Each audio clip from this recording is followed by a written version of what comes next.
Ils ont dit, mais où est le roi des Juifs? Et le roi Hérode lui a dit, mais moi je t'ai bébé. Et alors, ils ont dit, on va regarder dans les Écritures où devait naître le roi des Juifs, et puis ils ont sondé, ils ont trouvé qu'il devait naître à Bethléem. Et c'est pour ça qu'on regarde maintenant l'Ancien Testament. Vous savez qu'entre la création, vous avez vu la création Adam et Ève, Noé, il y a ensuite les patriarches Abraham, Isaac, Jacob, Joseph, et après il y a eu ce terrible famine, ils sont allés en Égypte, mais en Égypte ils ont été maltraités, et puis quand ils ont été... Jaune de masque, mais je postillonne, ça va pas être... Bon, je prends distance, d'accord? Merci.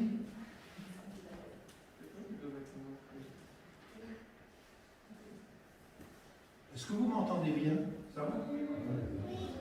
Ici, c'est une histoire qui a 2000 ans jusqu'à la prêche de Jésus. Maintenant, on a parlé du cadeau. En fait, c'est le cadeau de Dieu pour nous. Et on le symbolise avec le cadeau quelque chose qui fait plaisir. Mais quel est le cadeau de Dieu pour nous? Nous aussi, on peut se tromper. On peut aussi aller au palais, parce que c'est normal, quand on attend un cadeau de Dieu, on va dans un palais, non? On ne va pas dans une...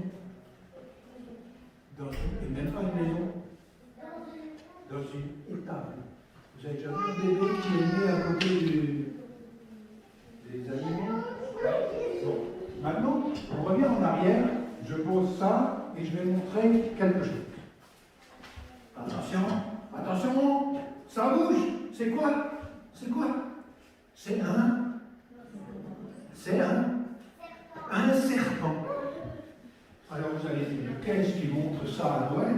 Écoutez, ici, il s'est passé quelque chose. Avec Adam et Ève, tout était créé très très beau. Très très beau, mais tout d'un coup, il y a eu une désobéissance.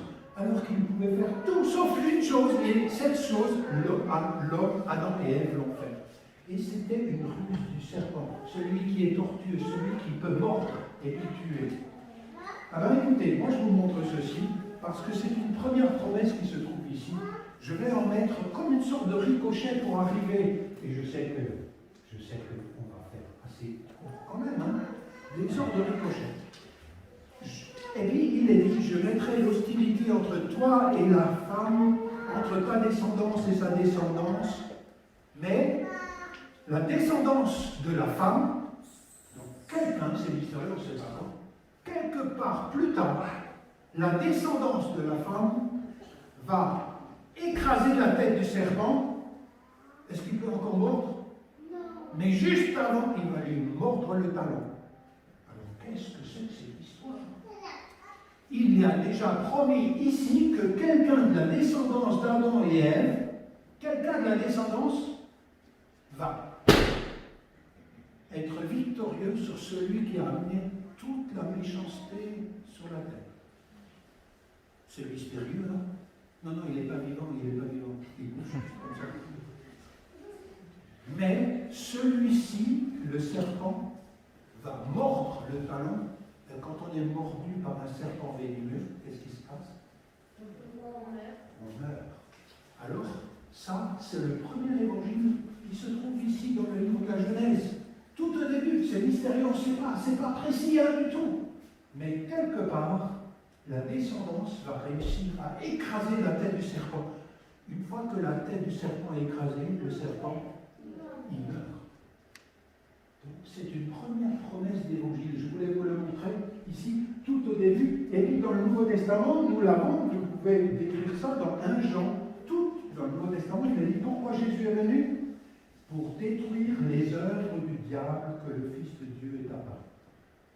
Même si vous retenez que ça, il est venu pour que ça marche bien sur la terre. Quand le diable n'est plus sur la terre, ça va bien sur la terre. On s'entend bien, on n'est pas égoïste, on n'est pas méchant, on ne tue pas son frère. Il est venu pour ça. Alors maintenant, regardez. Alliance avec Abraham, alliance avec Abraham. Ici, Dieu, il choisit un miracle, il lui dit, hé, moi j'ai un beau projet pour toi. Je t'amène dans un pays où il fait bon vivre, mais quitte tes idoles de tes parents. Et il se met en marche, et puis il va Et puis quelque part, il y a ici une promesse qui est réalisée en Jésus. Et cette promesse est dit, et toutes les familles de la terre. Toutes les familles, c'est aussi vous, hein. Nous, on est des descendants de barbares. Nous tous, ouais. Toutes les familles de la terre seront bénies en toi, Abraham. Et plus tard, nous le savons, nous sommes des enfants d'Abraham, nous dit l'Épître aux Galates. Nous, les païens, sommes devenus des descendants héritiers des promesses. Alors vous voyez, on pourrait continuer. Le serpent, il est anéanti. Ici, il y a une nouvelle alliance. Maintenant, il y a quelque chose d'autre. Et cette nouvelle alliance, Israël est parti, mais la loi de Dieu était sur des tables de pierre. Et il voit bien que même quand Israël est arrivé dans le pays promis, eh bien, à cause de la méchanceté de leur cœur, ils n'ont pas réussi à amener le royaume de Dieu sur la terre. Et alors les prophètes, regardez les prophètes qui viennent ici, un petit peu plus tard. On arrive. Là, Michée, Ésaïe, Jérémie, les prophètes, vous avez vu les rouleaux ici? Merci, ça va. Ici, les rouleaux, les prophètes, ils disent, regardez, on n'a pas réussi à ramener le royaume de Dieu sur la terre, mais il y aura une nouvelle alliance. Cette alliance, c'était sur la table de pierre, mais maintenant, la nouvelle alliance qui va arriver, c'est que le Saint-Esprit va mettre la loi de Dieu dans nos cœurs. Et ça, vous savez quoi? Vous pouvez célébrer Noël extérieurement avec une belle crèche et un beau sapin, mais si Jésus ne naît pas dans nos cœurs, alors il n'y a pas la nouvelle alliance. Donc, ici, il y a la promesse, il y aura une nouvelle alliance. Et puis, la table sera dans nos cœurs. Ensuite, il y a une autre chose. Le péché. Qui est-ce qui va nous pardonner nos péchés? Comment ça se passe, ce pardon des péchés? Et c'est là que vient un prophète qui s'appelle Ésaïe. Ésaïe, ici, vous avez vu, ils l'ont mis, qui commence ici. Ésaïe, au 6e siècle avant Jésus, il y en a un qui a dit ceci. Qui a cru ce qui était annoncé comme promesse de Dieu? Qui a reconnu l'action de l'Éternel? Il s'est élevé devant lui comme une faible plante, comme un rejeton qui sort d'une terre desséchée. Il n'avait pas beauté, il n'avait pas d'éclat pour attirer nos regards, son aspect n'avait rien pour nous plaire. Il était méprisé, abandonné des hommes, homme de douleur, habitué à la souffrance, semblable à celui dont on tourne le visage. Nous l'avons dédaigné, nous n'avons fait de lui aucun cas. Cependant, ce sont de nos souffrances qu'il s'est porté, c'est nos douleurs qu'il s'est chargé. Donc vous voyez, ici, il est question, dans Ésaïe, il est question de quelqu'un qui prendrait nos fautes sur lui pour payer à notre place, pour pardonner nos péchés. Maintenant, vous allez dire, Jésus, c'est mon sauveur, merci bien, je continue à vivre comme je veux. Eh bien là, il y a un problème. C'est que, ici, il s'est passé quelque chose.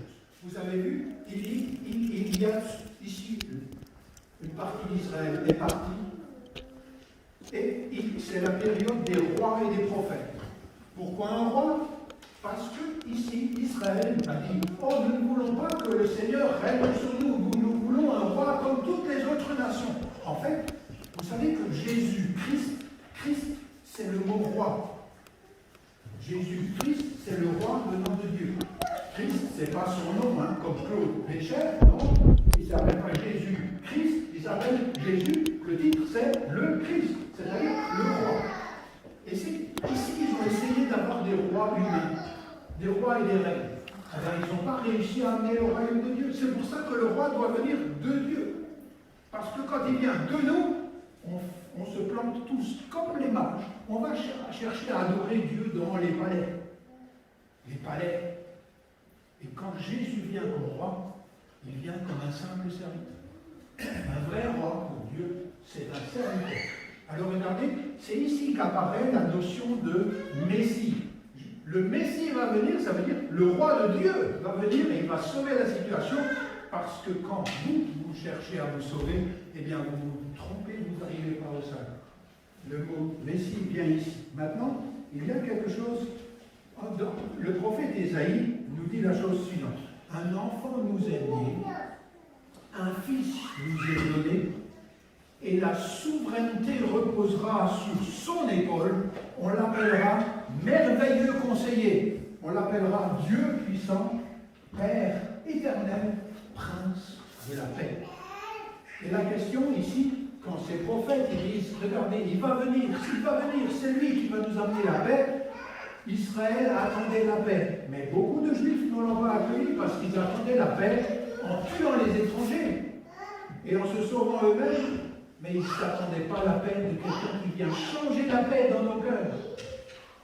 Eh bien, savez-vous que le prophète Daniel, qui se trouve ici, il a dit, regardez, il y a des monstres qui nous gouvernent, on est en exil, ce sont des païens, des monstres, ils broient les autres, ils tuent, ils exploitent les autres, mais quand le Messie va venir, son règne n'a pas de fin.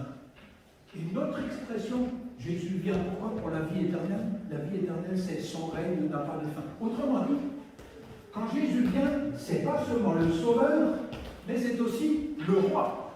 En même temps, le roi, il n'est pas que celui qui te pardonne des péchés, il est aussi quelqu'un qui reprend ta vie en main. Une sorte de nouvel Adam. Comme si celui qui allait venir Jésus allait faire une nouvelle création, sachant qu'ici, elle est loupée par le péché. Quand Jésus revient, par le Saint-Esprit qui est en nous, il va faire une vie qualitativement nouvelle. Une nouvelle création dont Jésus est, pardon, là les enfants, le mot est trop compliqué, Jésus est le prototype. Le premier d'une ligne, c'est des prototypes, une fois tu arrives à comprendre. Mais ce qui est important, c'est ce qui vient. Alors, nous avons le prince de la paix. Marie était une croyante. Elle devait avoir, tu as quel âge? Pardon? Elle a l'âge de Marie. Oui, on se mariait tôt à l'époque. Mais c'est incroyable, hein? Mais Marie, elle connaissait tout ceci. Elle savait que le prince de la paix allait venir. Vous comprenez pourquoi, quand l'ange lui est apparu, elle était bouleversée. Ça va donc passer par moi. Alors, je termine là-dessus. J'ai d'autres choses. Jésus est l'agneau de Dieu qui ôte tes péchés. Il est l'agneau de Dieu qui ôte tes péchés, mais Jésus est aussi le roi qui va diriger ta vie. Je termine là-dessus. Il y avait un jour, en Italie, un très très grand sculpteur de marbre. Vous connaissez un sculpteur de marbre du XVIe siècle? Comment? Michel-Ange. Et il a fait une crèche. Il a fait une crèche en marbre, et puis il avait un ange qui était tellement beau que quand les gens venaient voir la crèche, ils regardaient tous l'ange, ils disaient, regardez cet ange comme il est beau. Michel-Ange était en fureur. Il prend son maillet et son burin et il rend l'ange moche. Il a dit, moi, quand je suis devant une crèche, je veux pas qu'on fixe nos regards sur les anges. Je veux qu'on fixe le regard sur Jésus. Que Jésus prophétisait ici tout au long, il arrivait jusqu'au bout, parce que vous voyez, il y a ici des dominations étrangères et on arrive à l'événement de Jésus-Christ, les Romains ici. Jésus naît ici. 2000 ans qu'on attend ce roi, mais c'est un roi sauveur. Que Jésus naisse dans nos cœurs. Merci pour votre attention les enfants et merci pour la fresque.